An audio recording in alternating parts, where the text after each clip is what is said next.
Hello বন্ধুরা, সবাই কেমন আছো? আমি আশা রাখবো আমার সকল বন্ধুরা ভালো আছো। আজকে আমি একদম সাদামাটা একটা তরকারি নিয়ে চলে এসেছি, সেটা হচ্ছে আলু পটলের। সাদামাটা হলেও এটা কিন্তু তিলবাটা দিয়ে রান্নাটা হবে, তিলবাটা কিশমিশ নিরামিষ রান্না। তো আমি যখন করছি, কালও আমাদের নিরামিষ হয়েছে, পূর্ণিমা ছিল, আজকেও মঙ্গলবার আমাদের নিরামিষ। তো নিরামিষ তরকারিটা আমি কীভাবে করছি দেখাচ্ছি। আলু পটলটা আমি ভেজে নিয়েছি, ভাজার পরে এতে আমি লাল করে ভেজে নিয়েছি, দেখো আলু আর পটলটা। তো এখানে এই যে তিল বাটা, তিলটাকে আমি বেটে রেখেছি, আর রেখেছি টমেটো কুচি আর কিশমিশ, আদা বাটা। এই হচ্ছে, এইগুলো দিয়ে আজকের, আর দেবো জিরে বাটা, হলুদ, নুন, মিষ্টি, এগুলো তো থাকবেই। তো আমি প্রথমে এর মধ্যে আদা বাটা, টমেটো বাটা, কিশমিশ এইগুলো সব দিয়ে দিলাম।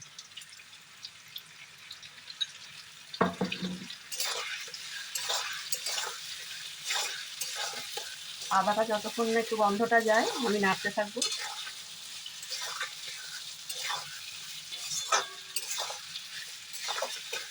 তো এখানে আমি জিরে আর হচ্ছে একটু লঙ্কার গুঁড়ো, যেহেতু আজকে আমি কাঁচা লঙ্কা দিয়ে করছি না, লঙ্কার গুঁড়ো, জিরে, এগুলো আমি একটু জল দিয়ে পেস্ট করে রেখেছি, এটাও দিয়ে দিলাম।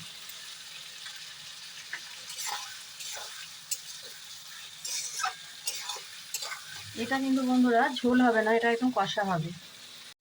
তো দেখছো বন্ধুরা, কষানো হয়ে গেছে, তেল বেরিয়ে গেছে। আর এই যে টমেটোগুলো এইভাবেই রাখবো, টমেটোগুলো কিন্তু আমি মানে খুন্তি দিয়ে পেস্ট করে দেবো না, এইরকমই থাকবে। তো সর্বশেষে আমি নুন, হলুদ, চিনি সবই দিয়ে দিয়েছি। এই যে তিল বাটাটা দিয়ে দিচ্ছি।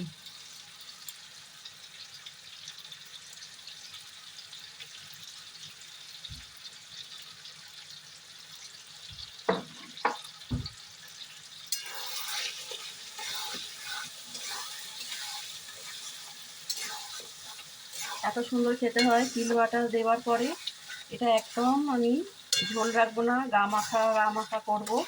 তো দেখো হয়েই এসছে, সব কিছু দিয়ে নামাবার আগে আমি একটু ঘি দেবো। আর বন্ধুরা, আমি গরম মশলাটা কিন্তু বেটে দিয়ে দিয়েছি, ওটা স্কিপ করা হয়ে গেছে। তো গরম মশলা এতে দিতে হবে। আর আমি অল্প একটু ঘি দিলাম, আর এই তরকারিটা একটু তেল দিয়েই করতে হবে। আমি অন্যান্য তরকারি একটু তেল কম দিই, কিন্তু এতে তেলটা দিলে পুরো অনুষ্ঠান বাড়ির মতন আলু পটল তিল বাটা দিয়ে দুর্দান্ত খেতে হবে। তো আমার বন্ধুরা সবাই আমাকে সাপোর্ট করো, লাইক কমেন্ট করো, আর চ্যানেলটাকে সাবস্ক্রাইব করো।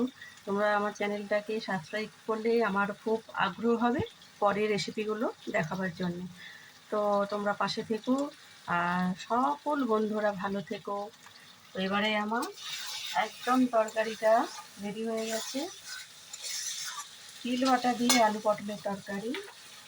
তো আমি ঢেলে দেখাচ্ছি, দুর্দান্ত খেতে হবে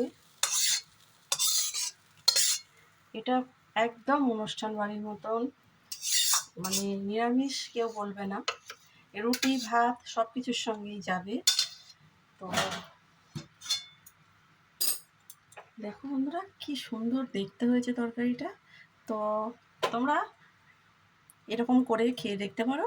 ঠিক আছে বন্ধুরা, আবার আসছি অন্য একটা রেসিপির সাথে তোমাদের সামনে। টাটা।